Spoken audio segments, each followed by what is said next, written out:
ರಾಯಚೂರು ಭಾಗದಲ್ಲೂ ಅಷ್ಟೇ ಜಲಕ್ಷಾಮ ವಿಪರೀತವಾಗಿ ಕಾಡ್ತಾ ಇದೆ. ಸೊ ಈ ಭಾಗದಲ್ಲಿ ಪಾದಯಾತ್ರೆಯನ್ನು ಹಮ್ಮಿಕೊಂಡಿದ್ರು. ಪ್ರಾರ್ಥಿಸಿ ಮಳೆಗಾಗಿ ಪ್ರಾರ್ಥನೆಯನ್ನ ಗ್ರಾಮಸ್ಥರು ಮಾಡ್ತಾ ಇದ್ರು.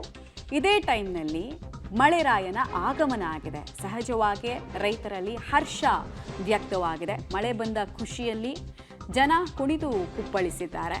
ರಾಯಚೂರಿನ ಮಾನ್ವಿ ತಾಲೂಕಿನಲ್ಲಿ ರೈತರು ಪಾಪ ಪ್ರಾರ್ಥನೆ ಮಾಡಿಕೊಂಡು ಮಾರಿಕಾಂಬಾ ದೇವಸ್ಥಾನದಿಂದ ಪಾದಯಾತ್ರೆಯನ್ನು ಗ್ರಾಮಸ್ಥರು ಹಮ್ಮಿಕೊಂಡಿರ್ತಾರೆ.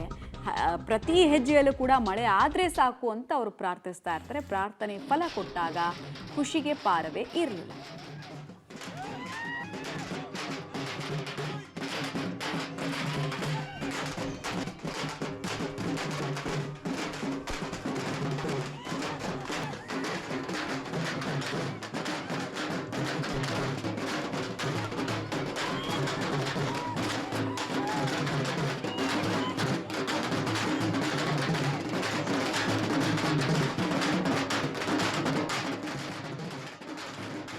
ಮಳೆ ಅನ್ನೋದು ಯಾವಾಗಲೂ ಸಂಭ್ರಮದ ಸಂಕೇತ ಅಂತ ಇದಕ್ಕೆ ನಾವು ಹೇಳೋದು. ವಿಪರೀತವಾಗಿ ಕಲ್ಯಾಣ ಕರ್ನಾಟಕದ ಭಾಗದ ಜನ ಜಲಕ್ಷಾಮದ ಪರಿಸ್ಥಿತಿಯನ್ನು ನೋಡ್ತಾ ಇದ್ರು.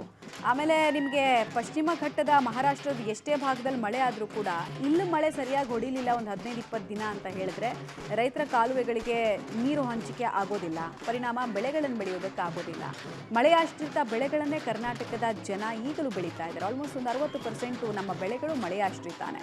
ಹೀಗಾಗಿ ಮಳೆ ಅನಿವಾರ್ಯ.